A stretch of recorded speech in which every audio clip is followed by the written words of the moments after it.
मंजिलें उन्हीं को मिलती है, मंजिलें उन्हीं को मिलती है जिनके सपनों में जान होती है। मंजिलें उन्हीं को मिलती हैं जिनके सपनों में जान होती है। पंखों से कुछ नहीं होता, पंखों से कुछ नहीं होता और हौसलों में उड़ान होती है। जी हाँ दोस्तों, मैं हूं बैजनाथ और आप देख रहे हैं आप सभी का प्यारा यूट्यूब चैनल एग्जाम तक वॉरियर्स। आज मैं आप सभी के लिए डीडीए, बीआईएस और NCT combined English marathon class लेने वाला हूं, जिसमें मैं आज आप सभी को बहुत सारे इंपॉर्टेंट क्वेश्चंस कराने वाला हूं। जी हाँ दोस्तों, अगर आप इस वीडियो को पूरा देख लेते हैं तो आप जो है इन तीनों एग्जाम्स में से दोस्तों कोई सा भी एग्जाम देते हैं तो आपकी सिलेक्शन इंग्लिश में से कोई भी नंबर ना कटे, अगर आप पूरा वीडियो अंत तक देखते हैं तो दोस्तों वीडियो को लाइक कर दीजिएगा। चैनल पर पहली बार है तो चैनल को सब्सक्राइब जरूर कर लीजिएगा और अपने दोस्तों में शेयर करते रहिएगा। दोस्तों अच्छे अच्छे लेवल्स के क्वेश्चन हैं, one word substitution, idiom, phrases, उसके बाद प्रोनाउन के, नाउन्स के, बहुत सारे चैप्टर्स के दोस्तों क्वेश्चंस इंक्लूड हैं। तो बहुत ही लंबी मैराथन क्लास होने वाली है। देखता हूं आप सभी लोग कहां तक सपोर्ट करते, उम्मीद करता हूं कि आप सभी लोग अंत तक जरूर मतलब सपोर्ट करेंगे। और दोस्तों सारा question DDA previous year, NCT previous year और बीआईएस प्रीवियस ईयर से उठाया हूं, ठीक है ना। तो चलिए दोस्तों पहले क्वेश्चन की तरफ आ जाते हैं। क्वेश्चन दोस्तों काफी मेहनत लगा सेलेक्ट करने में, उसके बाद बोर्ड पे लिखना और आपको समझाना। दोस्तों इस इतना हार्ड वर्क लगता है, मैं क्या बताऊं आपको। तो दोस्तों थोड़ा स्पीड में चलेंगे, ज्यादा ही क्वेश्चन लेंगे और कंसेप्ट भी आपको समझाते चलूंगा। तो चलिए दोस्तों पहले क्वेश्चन की तरफ आ जाते हैं। पहला क्वेश्चन हमारे पास हमारे सामने है।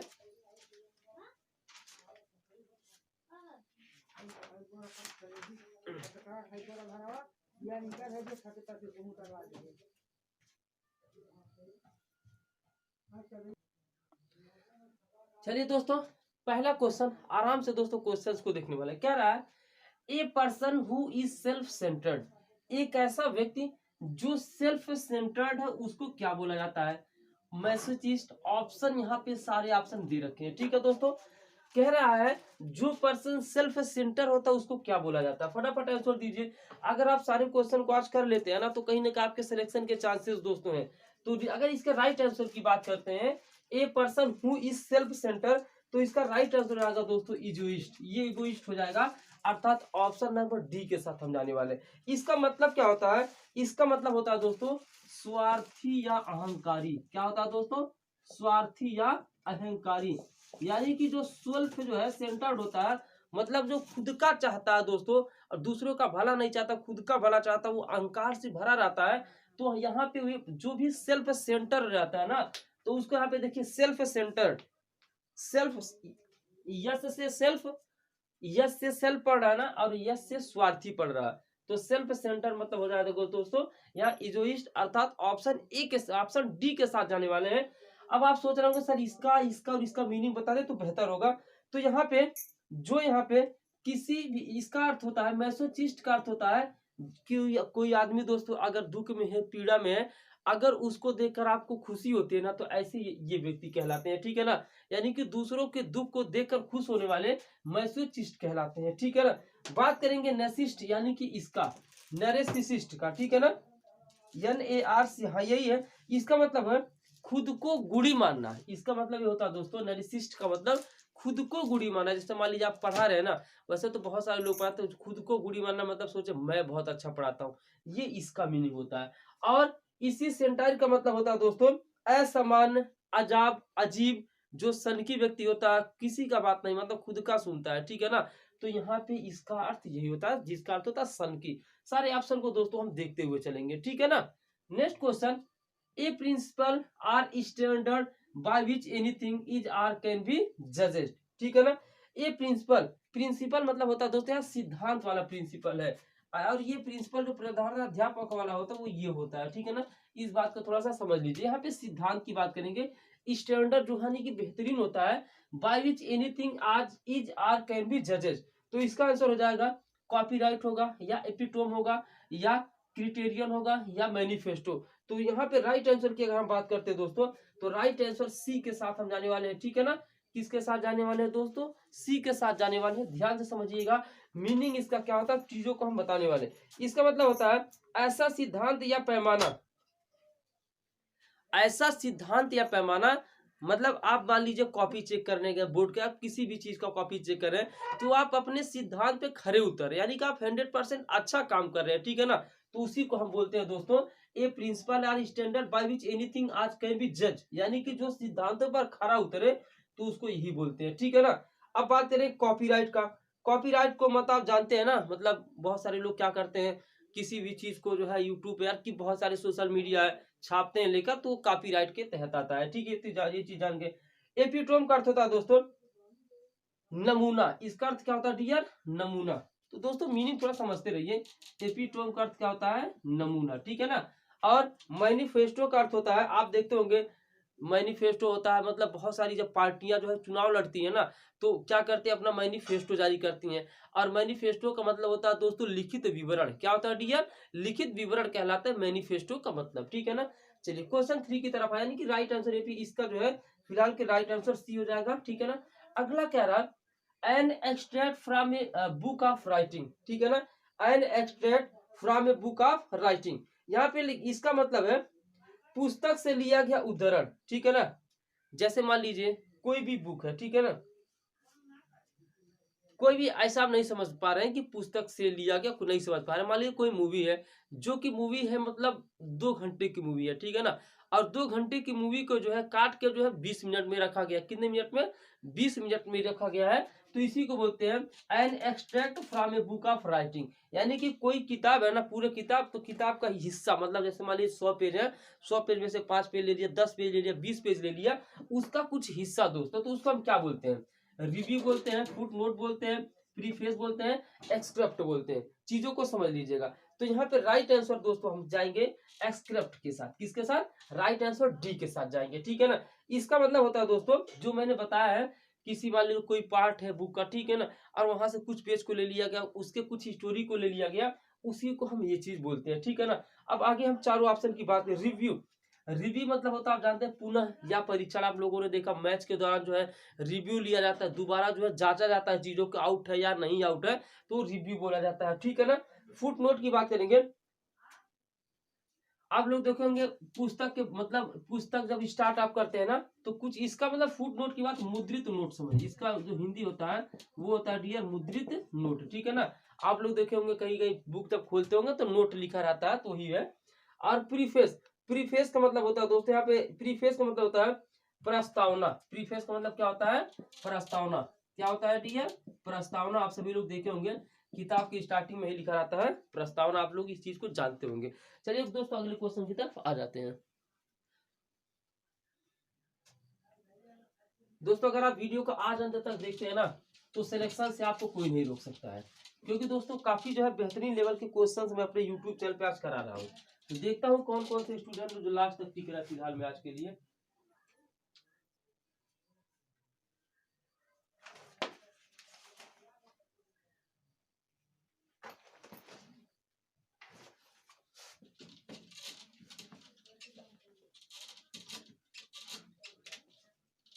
यहाँ पे कह रहा है नेक्स्ट को, यहाँ पे कह रहा है a person who supports or speaks in favour of something, यानी कि ऐसा व्यक्ति जो किसी के फेवर में बोलता हो, ठीक है ना। जैसे मान लीजिए कोई कहीं चुनाव रहा, तो कोई व्यक्ति उस चुनाव के मतलब पार्टी के उम्मीदवार की तरफ से बोल रहा, तो उसको क्या बोलते हैं, यहाँ पे असिस्टेंस बोलते हैं। यहाँ पे हो सकता है आपको ऑप्शन ना दिख रहा हो, तो ऑप्शन यहाँ पे लिख देना हूँ। असिस्टेंस मैंने लिख रखा, असिस्टेंस। उसके बाद एडवाइजर, क्या दोस्तों, एडवाइजर, एडवोकेट, एडवोकेट, ठीक है ना। आप सभी लोग बताइएगा इसमें से कौन सा राइट आंसर है, ठीक है ना।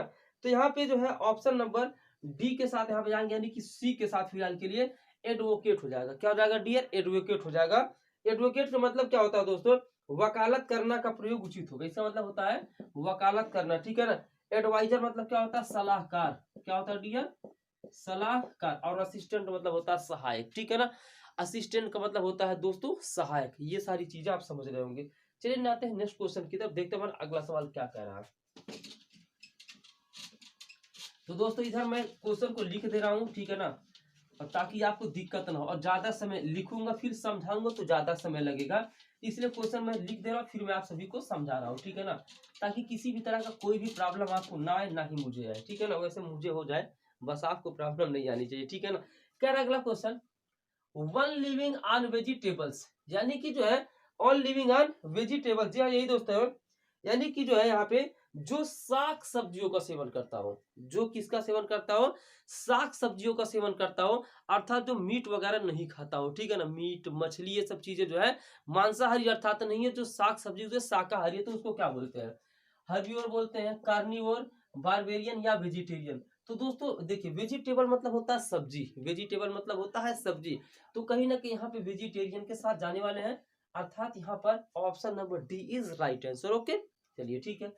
Next question, the firing of many guns at the same time to mark an occasion, occasion मतलब आप जानते ही हैं, और यानी कि जो है फायरिंग ऑफ मेनी गन्स, बहुत सारे गन्स को फायर एक साथ फायर किया जा रहा है, ठीक है ना, एक साथ फायर किया जा रहा है ऑन एन ओकेजन, एक ओकेजन पर, ठीक है ना, तो इसको क्या बोलेंगे, सैलो बोलेंगे, अटैक बोलेंगे या वॉली बोलेंगे, ठीक है ना, क्या बोलेंगे, वॉली। तो ध्यान से चीजों को समझिएगा, ऑप्शन यहाँ पे क्या हो जाएगा दोस्तों, ऑप्शन यहाँ पे जो है सैल्वो, क्या हो जाएगा डियर, क्या हो जाएगा, ऑप्शन हो जाएगा ए, अर्थात हो जाएगा सैल्वो, SALV। जब मतलब किसी ओकेजन पे जो है दोस्तों मतलब बहुत सारी गन्स एक टाइम पर फायर की जाती हैं तो उस चीज को हम बोलते हैं सैल्वो, क्या बोलते हैं, सैल्वो। हर एक तरह के क्वेश्चन आज आपको मैराथन क्लास में देखने को मिलेगा, बस अंत तक वीडियो में बने रहिए, ठीक है ना। अब यहाँ पे अटैक मतलब आपको पता है आक्रमण होता है, अटैक मतलब क्या होता है, आक्रमण होता है, और इसका मतलब होता है गोलियों की, क्या होता है, गोलियों की धुआंधार बरसात। वॉली मतलब होता है दोस्तों गोलियों की धुआंधार बरसात, क्या हो जाता है दोस्तों, गोलियों की धुआंधार बरसात, आप लोग लिख लीजिएगा, इसका अर्थ क्या होता है, गोलियों की धुआंधार बरसात। नेक्स्ट हमारे पास इनडायरेक्ट स्पीच आ चुका है, क्या रहा है, he said to her I have done my work, ठीक है ना, इसका इनडायरेक्ट स्पीच क्या होगा, ठीक है देखते हैं। तो दोस्तों ये सिंपल में है, तो सिंपल में अफर्मेटिव में है दोस्तों, तो हम ये चेक करते हैं कि किस टेंस में, प्रेजेंट इंडिफिनिट पे तो उसको पास्ट इंडिफिनिट पे हम चेंज करते हैं। इधर वाला दोस्तों देखिएगा, यहाँ जब अफर्मेटिव में रहता है ना, और आप सभी लोग क्या करिएगा, इंग्लिश फॉर ऑल एग्जाम करके प्लेलिस्ट में जाइएगा, हर एक तरह का चैप्टर का वीडियो आपको मिल जाएगा, ठीक है ना। ही सेड टू हर, तो ही सेड टू के जगह पे डियर टोल्ड आ जाएगा, टोल्ड, ही टोल्ड हर। जब अफर्मेटिव रहता है तो कॉमा की जगह हम दैट का यूज करते हैं, ही टोल्ड हर दैट। अगर यहाँ पे आई या वी है तो स्टार्टिंग के अनुसार बदलेगा, तो यहाँ पे ही लिख सकते हैं ही, और हैव है तो इसको आप हैड लिख दीजिए, ही हैड डन। और यहाँ पे देखिएगा आई के साथ माई लगा तो ही के साथ क्या लगेगा, हिज, क्या लगेगा, हिज वर्क, ठीक है ना, ये इसका इनडायरेक्ट स्पीच बन गया, ठीक है दोस्तों। ये हमारे 7 क्वेश्चन थे, फिर आगे हम 7 क्वेश्चन फिर देखेंगे। मैराथन क्लास लंबी क्लास जा सकती है, अगर आपने अंत तक वीडियो देखा दोस्तों तो सिलेक्शन के चांसेस आपके पक्के बनते हैं, ठीक है ना। चलिए अगले 7 क्वेश्चन की तरफ हम आ जाते हैं।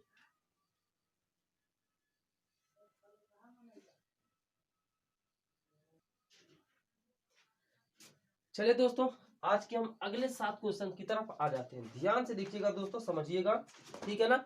7-7 14 क्वेश्चन यहाँ पे फिलहाल के लिए कंप्लीट हो रहा है, ठीक है ना, ध्यान से देखिएगा। The sentence this is the house in which I was born, ठीक है ना, ध्यान से देखिएगा, ये जो वाक्य है, द सेंटेंस, ये जो वाक्य है, दिस इज द हाउस, यह वही घर है, यह वही घर है जिसमें मैं पैदा हुआ था। जी हाँ दोस्तों, यह वही घर है जिसमें मैं पैदा हुआ था। ये किस तरह का सेंटेंस है, जब बीच में किसी भी तरह से दोस्तों विच का प्रयोग करके किसी दूसरे सेंटेंस से ऐड कराए ना, तो दोस्तों यहाँ पे कौन सा सेंटेंस होता है, रूल समझिएगा। यहाँ पे सिंपल सेंटेंस ऑप्शन दे रखा है, complex sentence, compound complex sentence, ठीक है ना। तो बात करेंगे तो सिंपल सेंटेंस तो दोस्तों यह नहीं है। अब हमारे पास 2 ऑप्शन बच गया, ठीक है ना, कॉम्प्लेक्स सेंटेंस है या कंपाउंड कॉम्प्लेक्स सेंटेंस। तो आप दोस्तों देखिएगा यह कॉम्प्लेक्स सेंटेंस है, कैसा सेंटेंस है, कॉम्प्लेक्स।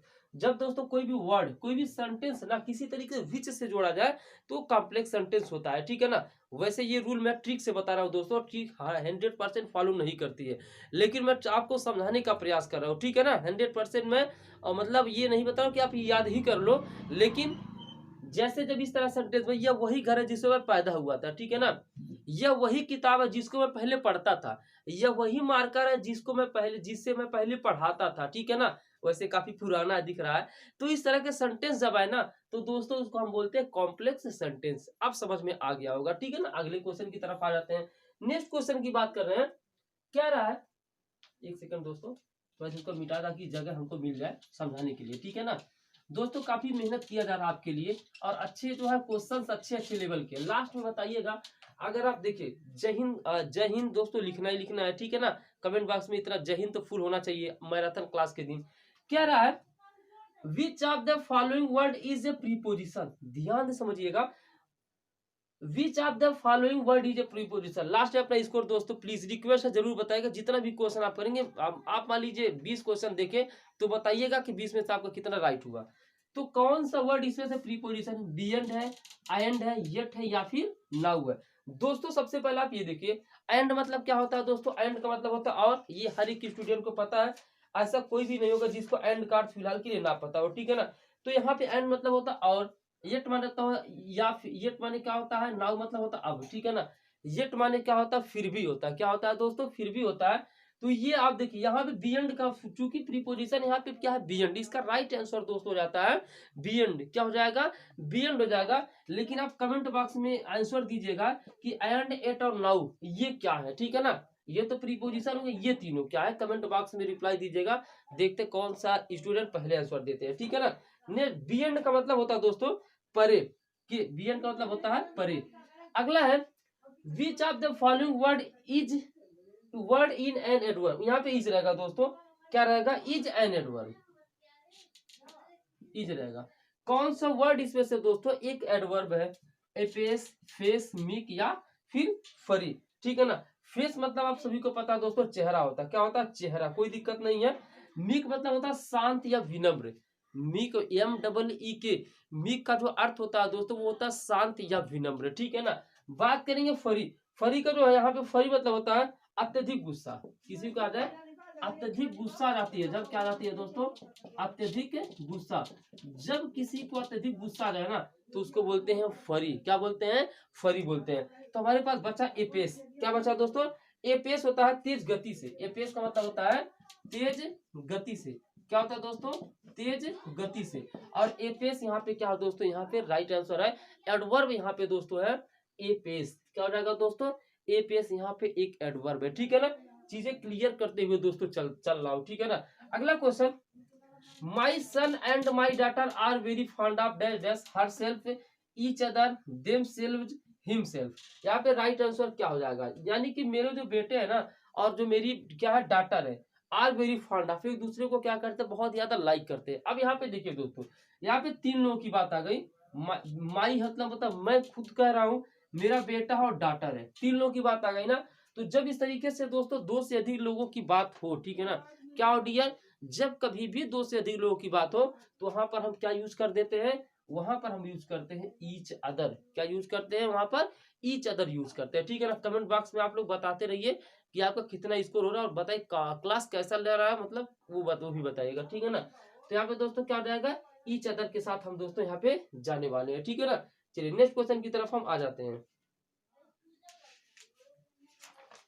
नेक्स्ट क्वेश्चन की हम बात करते हैं, क्या क्या रहा है। तो दोस्तों वीडियो को लाइक कर दीजिएगा, अगर आपने अभी तक चैनल को सब्सक्राइब आपने नहीं किया तो सब्सक्राइब करके टेलीग्राम ग्रुप में जरूर ज्वाइन हो जाइए, ठीक है ना। फ्री PDF के लिए वहीं पे आपको मिलता है।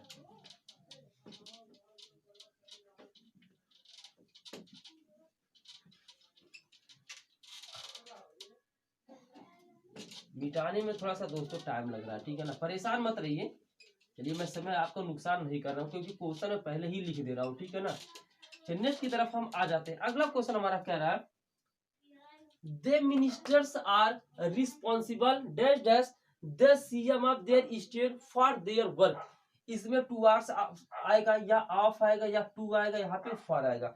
ऑप्शन यहाँ पे दोस्तों बताइएगा यहाँ पर क्या आएगा, ठीक है ना। यहाँ पे देखिए रिस्पॉन्सिबल टू, रिस्पॉन्सिबल के बाद दोस्तों टू का यूज किया जाता है। रिस्पॉन्सिबल के बाद किसका यूज करते हैं, टू का यूज करते हैं।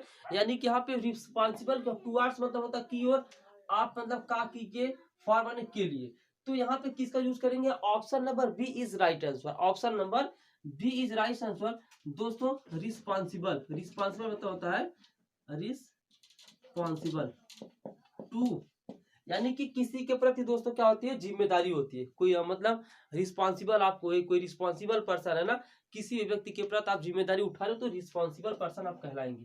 अगला यहाँ पे फिलहाल के लिए बी के साथ जाएंगे। अगला the study of population is known as, ऐसे क्वेश्चन प्रीवियस ईयर में दोस्तों BIS NCT में देखे गए हैं कि दोस्तों स्टडी ऑफ पॉपुलेशन, पॉपुलेशन बोलो तो होता है जनसंख्या, क्या होता है जनसंख्या, जनसंख्या के अध्ययन को क्या बोला जाता है, इकोलॉजी, एस्ट्रोनॉमी, डेमोग्राफी, ठीक है ना। तो दोस्तों हम तीनों को एक्सप्लेन करेंगे आप सभी के सामने। इकोलॉजी मतलब होता है परिस्थितिकी, क्या होता है परिस्थितिकी, मतलब इकोलॉजी का मतलब होता है परिस्थितिकी। और यहाँ पे एस्ट्रोनॉमी का मतलब होता है अंतरिक्ष शास्त्र, क्या होता है दोस्तों एस्ट्रोनॉमी का अर्थ हो जाता है अंतरिक्ष शास्त्र, क्या हो जाता है अंतरिक्ष शास्त्र। लेकिन यहाँ पे जो राइट आंसर हो जाएगा वो हो जाएगा सी के साथ जाने वाले हैं डेमोग्राफी, क्या होता है डेमोग्राफी। इसका हिंदी का अर्थ होता है किसी परिवार के पूर्वजों के, किसी परिवार के पूर्वजों के इतिहास का जो वर्णन होता है उसी को हम क्या बोलते हैं डेमोग्राफी। तो study of population is called demography. We will go with option number C demography. Sorry दोस्तों यहाँ पे डेमोग्राफी को बोलते हैं एक चीज द स्टडी ऑफ पॉपुलेशन, जो जनसंख्या, सॉरी दोस्तों एक चीज यहाँ पे मैं भूल गया था, रुक जाएगा आप लोग। यहाँ पे जीनियोलॉजी, यहाँ पे GENEALOGY, जो जीनियोलॉजी होता है दोस्तों ये मतलब कोई पूर्वज रहते हैं तो पूर्वजों के इतिहास का वर्णन दोस्तों जीनियोलॉजी के तहत किया जाता है और डेमोग्राफी इसका राइट आंसर है। जब हम जनसंख्या का दोस्तों जब हम जनसंख्या से रिलेटेड स्टडी करते हैं तो डेमोग्राफी बोला जाता है। Next question, a man who lends money at their high rate, ठीक है ना, उसको क्या बोलते हैं यूजर, वेटरन या फिर नन, दोनों में से क्या बोला जाएगा, जो क्या करता है हाई रेट से दोस्तों क्या लेता है, हाई रेट से क्या लेता है दोस्तों इंटरेस्ट लेता है। यानी कि कोई भी व्यक्ति अगर पैसा देता है और हाई रेट से क्या लेता है इंटरेस्ट लेता है, यानी कि ब्याज लेता है, तो उसको हम क्या बोलते हैं, उसको हिंदी में बोलेंगे सूदखोर, क्या बोलते हैं सूदखोर। और इसका राइट आंसर हो जाएगा दोस्तों ऑप्शन नंबर ए, क्या हो जाएगा ऑप्शन नंबर ए। लेकिन हम बात करेंगे वेटरन, वेटरन मतलब होता है दोस्तों अनुभवी, वेटरन मतलब क्या होता है अनुभवी। तो यहाँ तक क्वेश्चन नंबर दोस्तों 14 तक कंप्लीट हुआ। अब हम आगे भी क्वेश्चन लेने वाले हैं। अब आप सभी को क्या करना है, चैनल को सब्सक्राइब कर लेना। और दोस्तों अगर क्लास अच्छी लगे ना तो यार प्लीज रिक्वेस्ट है, अगर आपने कभी भी नहीं शेयर किया तो इस क्लास को शेयर कर दीजिए। चैनल को नहीं सब्सक्राइब किया, लाइक डिसलाइक अलग मैटर करता है, लेकिन अगर आपको मेहनत पसंद है ना तो प्लीज शेयर कर दीजिए, एक दो ग्रुप में जरूर शेयर करें, ठीक है ना। तो आइए लेते हैं नेक्स्ट क्वेश्चन, हम आगे के जो भी क्वेश्चन हैं।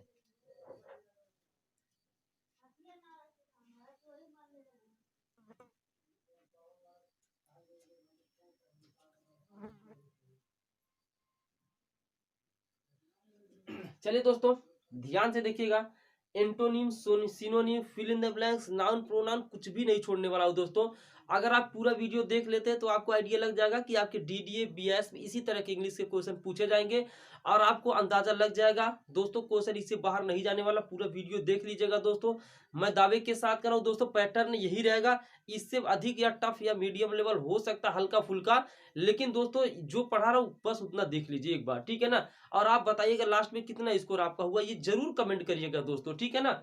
चलिए आ जाते हैं यहाँ पे दोस्तों, देखिएगा 15 to 20 तक दोस्तों यहाँ पे सिनोनिम से अर्थात पर्यायवाची है। तो आपको इसको देखना और पर्यायवाची बताना कि मतलब कौन सा इसका सिनोनिम है, ठीक है दोस्तों। ध्यान से चीजों को समझिएगा। क्या रहा एनवी, एनवी का मतलब क्या होता है, इस चीज को सबसे पहले इस चीज को समझना पड़ेगा। एनवी का मतलब होता है दोस्तों ईर्ष्या, क्या होता है ईर्ष्या। एनवी का मतलब जो होता है वह क्या होता है ईर्ष्या, ठीक है ना। अब यहाँ पे देखिए अपोनेंट का मतलब क्या होता है दोस्तों, अपोनेंट का मतलब होता है दोस्तों शत्रु, इसका मतलब क्या होता है शत्रु। एक एक मीनिंग को तोड़ दूंगा, ठीक है ना, एक एक मीनिंग को तोड़ दूंगा। अपोनेंट का मतलब होता है दोस्तों शत्रु और फो का मतलब भी दोस्तों होता है शत्रु, ठीक है ना। अब बात करेंगे एनमिटी, किसकी बात करेंगे दोस्तों, एनमिटी का जो है कमेंट करके दोस्तों बताइएगा इसका जो है क्या होने वाला है, ठीक है ना। तो ध्यान से देखिएगा यहाँ पे चीजों को समझिएगा। अपोनेंट और फो दोनों का मतलब होता है दोस्तों शत्रु, दोनों का जो अर्थ होता है वह क्या होता है शत्रु। लेकिन जो एनिमिटी होता है वही क्या है एनिमी के दोस्तों, जो ईर्ष्या के दोस्तों क्या हो रहा है सिनोनिम्स हो जाएगा। इसके और सिनोनिम्स होते हैं राइवलरी, जीलियसली, राइवलरी, जीलियसली, ये तीन इसका सिनोनिम आप जरूर याद करिए। अगला है हेवन दोस्तों, ये हेवन माने स्वर्ग वाला नहीं है, ध्यान से एक एक मीनिंग ध्यान से समझिएगा। हेवन है तो पोलाइट होगा, एक्सपेंस होगा या शेल्टर होगा या नन ऑफ दीज होगा, ठीक है ना। कमेंट करके दोस्तों बताते रहिए।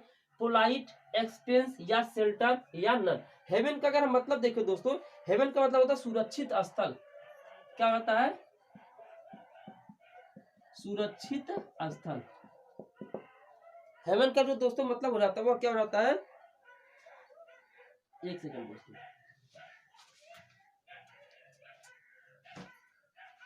एक सेकंड।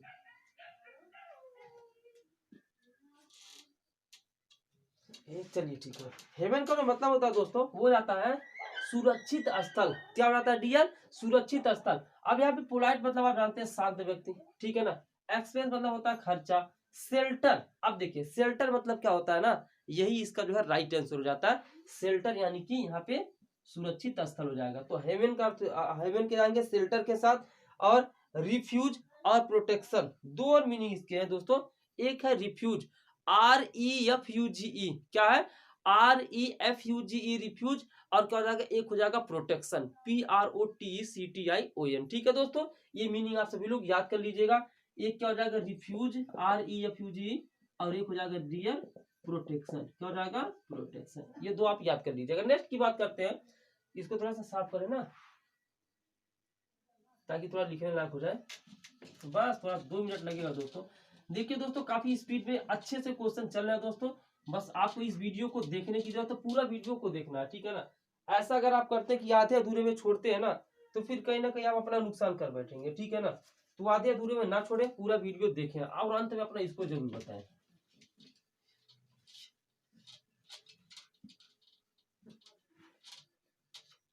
तो देखिए क्या रहा है, नेक्स्ट क्या रहा है? इनसाइट, INCITE, इसका जो है सिनोनिम्स का हो जाएगा स्टिल, इंडिफिनिट, इंडलेस या नन ऑफ दिस। तो देखो यहाँ पे देखिए इंसिट, INCIT, इसका अर्थ हो जाता है दोस्तों इंसाइट। कई लोग इंसिट या कई लोग इंसाइट बोलते हैं, तो उसकी बात नहीं है, यहाँ पे मीनिंग की बात रखिए। इसका अर्थ होता है दोस्तों उकसाना। क्या हो जाता है डियर? इसका अर्थ हो जाता है मेन उकसाना। अब यहाँ पे देखिए, यहाँ पे इसका मीनिंग क्या हो रहा है दोस्तों, चीजों को समझिएगा। यहाँ पे हम बात करेंगे इनडिफिनिट। इनडिफिनिट का मतलब आप जानते हैं ना, अनंत होता है। इनडिफिनिट का मतलब क्या होता है डियर? अनंत। इंडलेस, इंडलेस का मतलब भी अनंत होता है, क्योंकि जो खत्म कभी ना हो वही तो अनंत हुआ ना। तो इंडलेस बचा क्या? हमारे पास स्टिल बचा हुआ। तो स्टिल का मतलब हो जाता है दोस्तों उकसाना। क्या होता है? उकसाना। और ROUSE, इसका मतलब भी उकसाना होता है, ठीक है ना। स्टिल, इंसाइट और ROU से रूज, और इंस्टिगेट, क्या हो जाएगा? एक इंस्टिगेट। ये सब दोस्तों सिनोनिम से, क्या दोस्तों? सिनोनिम से। आपको पता है कि नहीं पता है, मुझे तो नहीं पता, लेकिन इंपॉर्टेंट क्वेश्चन चल रहा है। नेक्स्ट है एब्स्टेन, ABSTAIN, इसका जो है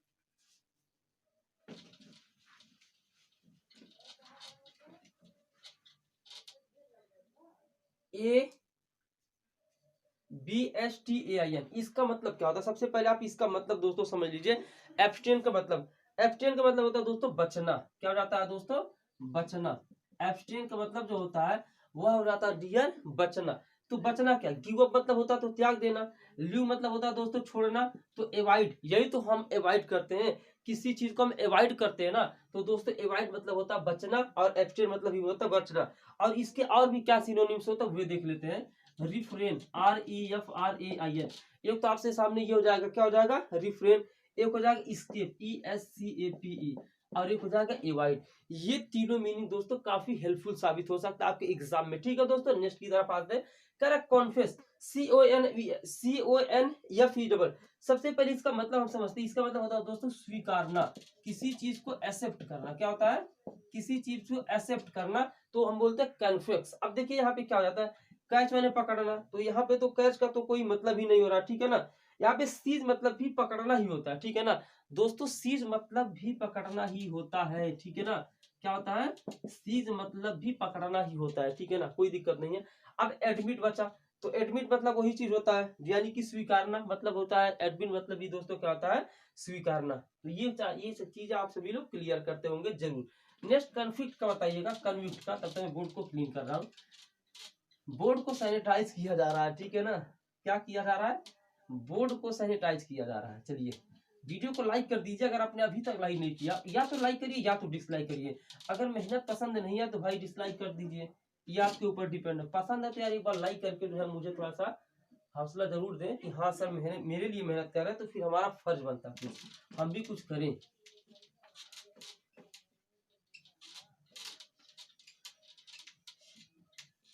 चलिए, कह रहा कन्विक्ट। कन्विक्ट का मतलब दोस्तों क्या रहता है, तेजी के साथ बताइए। कन्विक्ट का मतलब होता है दोस्तों अपराधी। क्या रहता है, कन्विक्ट का मतलब होता है अपराधी। क्या रहता है दोस्तों, कन्विक्ट का जो मतलब होता है वह हो जाता है अपराधी। अब यहाँ पे देखते हैं अपराधी के सिनोनिम्स क्या हो सकता है।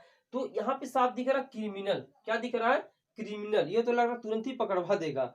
तो ये क्रिमिनल दिख रहा है ना, तो कन्विक्ट का हो जाएगा क्रिमिनल। अब आप सोचेंगे सर एम्पल क्या होता है। एम्पल का मतलब होता है बहुल। क्या होता है, एम्पल का मतलब होता है बहुल।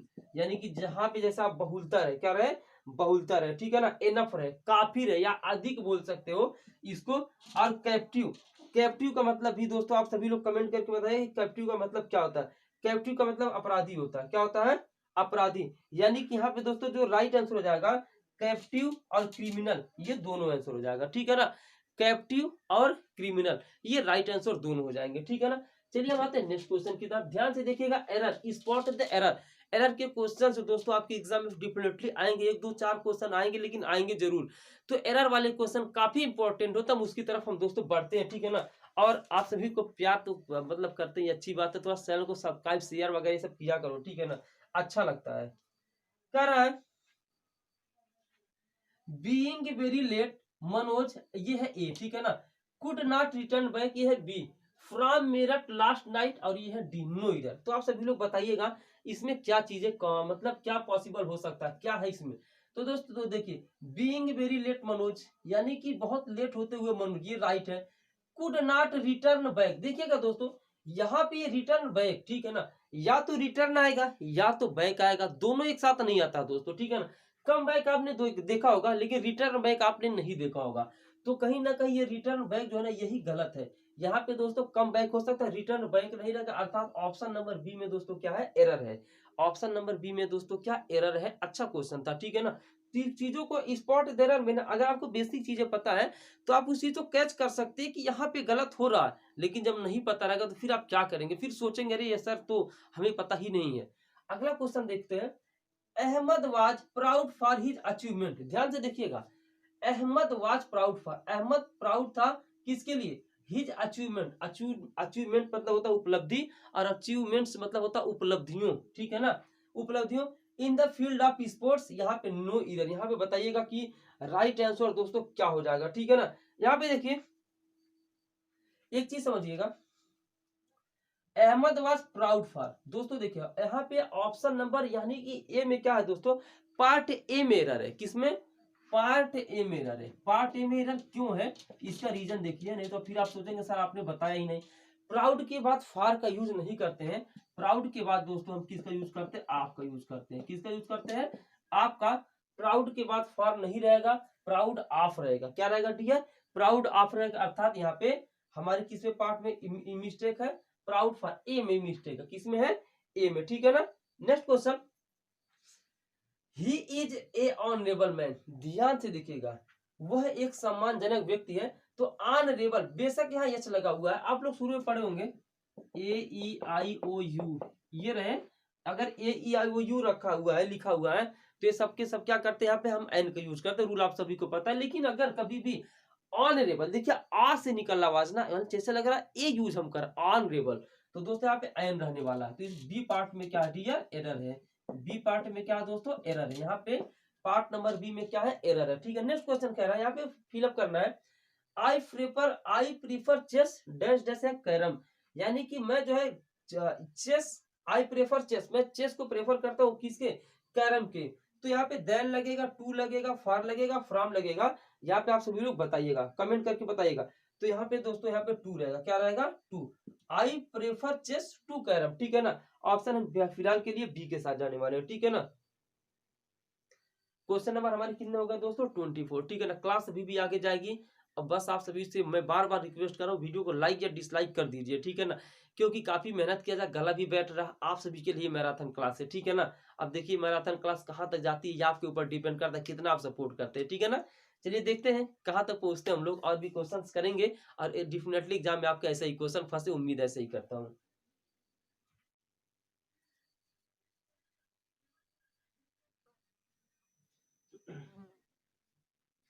चलिए दोस्तों क्वेश्चन 26 की तरफ आ जाते हैं। थोड़ा सा इसको लगा लें। चलिए देखते हैं दोस्तों, यहाँ पे कह रहा है द पेन इज माइटर। देखिए दोस्तों, माइटर मतलब होता जो है दोस्तों, यहाँ पे एक इडियम फ्रेजेस का यहाँ पे यूज हल्का सा है। The pen is mightier dash dash than the king than the artist than the actor than the sword. यानी कि आप सभी लोग जरूर पढ़े होंगे, जो पेन की शक्ति होती है, जो कलम की शक्ति होती है ना, वो किसी भी तलवार से या भी किसी भी चीज से दोस्तों बहुत अधिक होती है। आप सभी लोग इस चीज को पढ़े होंगे, ठीक है ना। तो कहने का मतलब है जो पेन अर्थात जो कलम की शक्ति होती है ना, वह तलवार से कहीं अधिक होती है। यह एक प्रोवर्ब है दोस्तों, the pen is mightier than the sword, ठीक है ना। The pen is mightier than the sword, यानी कि हम फिलहाल में यहाँ पे ऑप्शन नंबर डी के साथ इसको हम लेके जाएंगे, ठीक है ना। अच्छे से समझ में आ रहा है ना। He killed 2 birds by 1 stone eight 1 stone of 1 stone with 1 stone. यानी कि उसने 2 बर्ड को मार दिया, 2 चिड़ियों को मारा। जब किसी औजार के साथ कोई कार्य संपादित किया जाता है, जब किसी औजार के साथ किसी कार्य को कंप्लीट किया जाता है दोस्तों, तो उसके साथ हम क्या यूज करते हैं, विथ का यूज करते हैं। किसका यूज करते हैं डियर, विथ का यूज करते हैं। तो यहाँ पे बाई नहीं आएगा, एट नहीं आएगा, ऑफ नहीं आएगा, विथ आएगा। किसके साथ जाएंगे, विथ के साथ, अर्थात option D is right answer. Okay, यहाँ पे कह रहा है he is a unique book, वह यहाँ पे he is a unique book. यहाँ पे दोस्तों क्वेश्चन में हल्का सा मुझे मिस्टेक लग रहा है, यूनिक बुक तो होना नहीं चाहिए। देखिएगा यहाँ पे थोड़ा सा देख लूंगा, it is a unique book हो, यहाँ इट रहेगा, तभी तो हमारे क्वेश्चन मिस्टेक है। It is a unique book, यह एक यूनिक बुक है। तो दोस्तों यहाँ यूनिक जो वर्ड है ना, वो है क्या यहाँ पे, वो यहाँ पे जो यूनिक है वो है क्या दोस्तों, ध्यान से चीजों को समझिएगा। वर्ब है, नाउन है, एडजेक्टिव है या एडवर्ब है। ध्यान से जो है इसका दोस्तों रिप्लाई करिएगा। जो दोस्तों यहाँ पे यूनिक वर्ड लगा हुआ है वो है क्या, वर्ब, नाउन, एडजेक्टिव और एडवर्ब। ये क्या दोस्तों, अगर हम बात करेंगे, देखिए बुक एक नाउन है, सिंपल सी बात आप सभी को पता है, book is a noun, book is noun, all of you know that book is noun. और नाउन के पहले हम किसका यूज करते हैं, उसके क्वालिटी को शो करते हैं दोस्तों। नाउन के पहले उसके क्वालिटी को शो करने के लिए हम एडजेक्टिव का यूज करते हैं। किसका यूज, एडजेक्टिव का। तो यहाँ जो यूनिक लगा हुआ है वह हो जाएगा दोस्तों एडजेक्टिव, अर्थात हम ऑप्शन नंबर सी के साथ चले जाएंगे, ठीक है ना।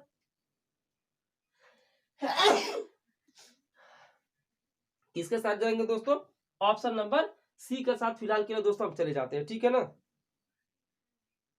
अब आगे आते हैं, choose the word opposite atheist. जो दोस्तों एथियस्ट वर्ड है ना, उसका अपोजिट दोस्तों क्या हो जाएगा, ध्यान से समझिएगा। यहाँ पे बिलीवर रहेगा, थोड़ा सा आ रहा है यहाँ पे। पहले नंबर पे एथियस्ट का हम मतलब समझ लेते हैं, क्योंकि ये जरूरी है एथियस्ट का मतलब को समझना। दोस्तों एथियस्ट का मतलब होता है दोस्तों नास्तिक। क्या होता है, नास्तिक, यानी कि जो ईश्वर को नहीं मानता हो, जो ईश्वर अर्थात गॉड को नहीं मानता है, उसे हम क्या बोलते हैं, नास्तिक बोलते हैं दोस्तों। क्या बोलते हैं, नास्तिक बोलते हैं। तो ध्यान से समझ लीजिएगा। तो नास्तिक यहाँ पे है ना, तो इसका जो है यहाँ पे क्या रहा है, बस इतना काफी।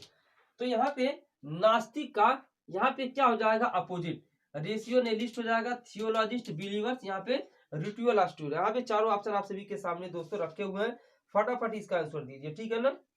तो दोस्तों यहाँ पे हम बात करेंगे थियोलॉजिस्ट, ठीक है ना। यहाँ पे थियोलॉजिस्ट अर्थात ऑप्शन नंबर बी के साथ हम जाने वाले हैं। किसके साथ डी है, ऑप्शन नंबर बी के साथ। जो ईश्वर को मानता है उसको हम बोलते हैं थियोलॉजिस्ट, ठीक है ना। और बिलीवर मतलब होता है जो विश्वास करता हो, तो पता है। लेकिन रेशियोनलिस्ट का मतलब आप सभी को नहीं पता है। इसका अर्थ होता है विवेकशील। क्या होता है, विवेकशील होता है अर्थ। और यहाँ पे रिचुअलिस्ट का मीनिंग क्या होता है दोस्तों, रिचुअलिस्ट संस्कारों वाला, संस्कारों वाला ही होता है। तो ये यहाँ पे ऑप्शन बी के साथ है। Next question, choose the word similar in meaning, industrious. Industrious का यहाँ पे मीनिंग क्या हो जाएगा, सिमिलर बोले तो सिनोनिम्स यहाँ पर पूछ रहा है। क्या पूछ रहा है डियर, सिनोनिम्स पूछ रहा है। सक्सेसफुल होगा, सेंसिबल होगा, पंक्चुअल होगा या डिलीजेंट होगा, ठीक है ना। यहाँ पे किसके साथ जाने वाले हैं, ठीक है ना। ध्यान से देखिएगा दोस्तों यहाँ पे ऑप्शन को, इंडस्ट्रियस। चलिए यहाँ पे दोस्तों इंडस्ट्रियस का मतलब होता है दोस्तों मेहनती। हम बात करेंगे इंडस्ट्रियस का अर्थ होता है दोस्तों मेहनती, कर्मठ, जो ज्यादा हार्ड वर्क करता हो, ठीक है ना।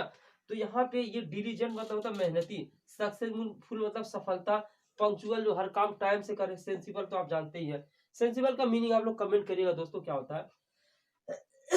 नेक्स्ट कह रहा है चेंज इनटू पीवी, इसको आप बदलिए पीवी में, ठीक है ना। तो ध्यान से देखिएगा, डू दिस वर्क। जब पीवी में दोस्तों, जब पीवी जो है दोस्तों इंपरेटिव सेंटेंस कराता है, पीवी क्या रहता है, इंपरेटिव सेंटेंस का, अर्थात आदेश दिया जाता है तो हम लेट से स्टार्टिंग करते हैं। कहां से, लेट। तो क्या हो जाएगा, लेट दिस वर्क, क्या हो जाएगा, लेट दिस वर्क बी, और डू का थर्ड फॉर्म क्या हो जाएगा, डन हो जाएगा। क्या हो जाएगा दोस्तों, डू का थर्ड फॉर्म क्या रहता है, डन हो जाता है। तो जब यहाँ पे इंपरेटिव सेंटेंस यहाँ पे रहेगा ना, क्या रहेगा, इंपरेटिव सेंटेंस रहेगा, तो हम लेट से स्टार्टिंग करें, लेट, और यहाँ पे ऑब्जेक्ट को पहले लाते हैं, सब्जेक्ट क्या था, लेट दिस वर्क बी लगाएंगे, डू का यहाँ पे थर्ड फॉर्म यूज करेंगे, डन हो जाएगा दोस्तों। पैसिव वॉइस में हम थर्ड फॉर्म यूज करते हैं, बाय यू लगा सकते हो, कोई दिक्कत नहीं। अगला है he is reading A novel, इसका जो पीवी क्या होगा, देखिएगा यहाँ पे रूल ये होता है, वैसे इंग्लिश फॉर एग्जाम्स में एक्टिव पैसिव का क्लास है, जाके देख लीजिए। प्रेजेंट इंडेफिनिट को पास्ट इंडेफिनिट में बदलते हैं, ठीक है ना, प्रेजेंट कंटीन्यूअस को पास्ट कंटीन्यूअस में बदलते हैं, प्रेजेंट कंटीन्यूअस को पास्ट कंटीन्यूअस में, प्रेजेंट परफेक्ट टेंस को पास्ट परफेक्ट टेंस में चेंज करते हैं। तो देखिएगा यहाँ पे, सॉरी दोस्तों, यहाँ पे थोड़ा सा सॉरी मिस्टेक हो गया दोस्तों, मैंने डायरेक्ट इनडायरेक्ट का रूल बता दिया, अभी को याद आया, क्या रूल बनेगा, फिर भी सुन लीजिए, चीजों को समझ लीजिएगा। यहाँ पे देखिए प्रेजेंट इंडेफिनिट टेंस क्या है ना, तो इसका जो पीवी बनाएंगे ना, उसका रूल थोड़ा सा अलग होता है, इसकी हेल्पिंग वर्ब पीवी में अलग होती है। जैसे प्रेजेंट इंडेफिनिट टेंस का हेल्पिंग वर्ब में इज एम आर हो गया, ठीक है ना, प्रेजेंट कंटीन्यूअस टेंस का जो हेल्पिंग वर्ब होगा पीवी में is being, I am being, are being हो गया। इस तरीके से हेल्पिंग वर्ब अलग से इसका बना दिया गया, ठीक है ना, थोड़ा सा मिस्टेक होगा अभी गलती से, तो फिर कोई बात नहीं, होता रहता है। तो यहाँ पे he is reading A novel, तो हम ऑब्जेक्ट को सब्जेक्ट के स्थान पे ले जाएंगे, ए नॉवेल सिंगुलर है ना, इसलिए इज बीइंग का हम यूज करेंगे, क्या करेंगे, is being, A novel is being. यहाँ पे रीड का थर्ड फॉर्म रेड होता है, रेड बाय लगाते हैं, और ही का जो ऑब्जेक्ट होता है दोस्तों वो हिम होता है, क्या होता है, ऑब्जेक्टिव के हिम होता है। तो a novel is being read by him, इसका ये हो जाएगा। अगला कह रहा है change the following into indirect speech, इसको इनडायरेक्ट स्पीच में बदलिए। तो ध्यान से देखिएगा, our teacher said to us, हमारे अध्यापक ने हमसे कहा, सुगर डिजॉल्व्स इन वाटर, जो पानी और जो चीनी होता है ना, वह पानी में डिजॉल्व अर्थात घुल जाता है। तो दोस्तों देखिए, जब जो है इनडायरेक्ट स्पीच या डायरेक्ट स्पीच में जो यूनिवर्सल ट्रूथ रहती है ना, वो सेम टू सेम वैसे ही उतार देते हैं, क्या करते हैं, वैसे उतार देते हैं। सबको पता है जो चीनी होता है पानी में घुल जाता है, ठीक है, इसे तो ऐसा तो कोई है नहीं जिसे कि ये चीज ना पता हो, ठीक है ना। तो यहाँ पे किसके साथ जाएंगे, यहाँ पे देखिए, यहाँ पे हो जाएगा आवर टीचर, क्या हो जाएगा, आवर टीचर, ध्यान से समझिएगा, सेड टू को बदलेंगे टोल्ड में, किसमें, टोल्ड और अस, बाकी दैट लगाएंगे, दैट, और चूंकि यूनिवर्सल ट्रूथ है ना, पानी में घुल जैसे मान लीजिए सूर्य पूरब से निकलते यूनिवर्सल ट्रूथ है, कुत्ते भौंकते भी यूनिवर्सल ट्रूथ है। तो ये यूनिवर्सल ट्रूथ रहता है, उसमें किसी भी टेंस में कुछ भी चेंजिंग नहीं करते, कॉमा के स्थान पे दैट लगा के चीजों को वैसे ही उतार लेते हैं, ठीक है ना, that sugar dissolves in water, ऐसे ही हम उतार लेंगे, ठीक है ना। Next question 34, choose the synonym of opulent, opulent का सिनोनिम क्या हो जाएगा दोस्तों, चीजों को समझ लीजिएगा। ऑपुलेंट का क्या हो जाएगा, ग्रीडी होगा, हंग्री होगा, हैवी होगा, या फिर वेल्दी। ग्रीडी मतलब होता है लालची, ग्रीडी मतलब, हंग्री मतलब होता है भूखा, हैवी मतलब होता है भारी, वेल्दी मतलब होता है धनी। तो लेकिन ऑपुलेंट का मतलब जब तक हम नहीं समझ पाएंगे तब तक क्या, तो इसका मतलब होता है प्रचुर धनवान। ऑपुलेंट का मतलब क्या होता है दोस्तों, प्रचुर धनवान, क्या होता है डियर, प्रचुर धनवान। अब यहाँ पे वेल्दी मतलब क्या होता है दोस्तों, धनवान होता ही है। तो यहाँ पे हम फिलहाल के लिए ऑप्शन नंबर डी के साथ जाएंगे, किसके साथ जाएंगे दोस्तों, ऑप्शन नंबर डी के साथ। तो दोस्तों ये थे हमारे मैराथन क्लास के 34 क्वेश्चन, और आप अगर कहेंगे तो इस तरह का 1-2 सेशन और ले लूंगा दोस्तों। थोड़ा सा गला भी सूख रहा, बहुत सारी प्रॉब्लम्स हो गई हैं, तो कम से कम आप सभी लोग वीडियो को लाइक करिए, चैनल को सब्सक्राइब करिए, शेयर करना मत भूलिए। ये 34 क्वेश्चन इसी तरीके से एग्जाम में आपके पूछे जाएंगे। अगर आपने पूरा वीडियो देखा है तो मैं आपसे रिक्वेस्ट करूंगा कि जय हिंद जय भारत का कमेंट जरूर कर दे, ठीक है ना, क्या करें, जय हिंद जय भारत का कमेंट जरूर करें दोस्तों। मैं उतना ही क्लास लूंगा जितना आप क्लास ले सकते हैं, ठीक है ना। बस ये बात है, मिलते हैं नेक्स्ट वीडियो में, तब तक देखते रहिए एग्जाम तक वॉरियर्स, और मोटिवेट रहिए, क्योंकि आपको सिलेक्शन दिलाना हमारा कर्तव्य है, ठीक है ना। चलिए मिलते हैं नेक्स्ट वीडियो, तब तक के लिए हैप्पी बाय बाय।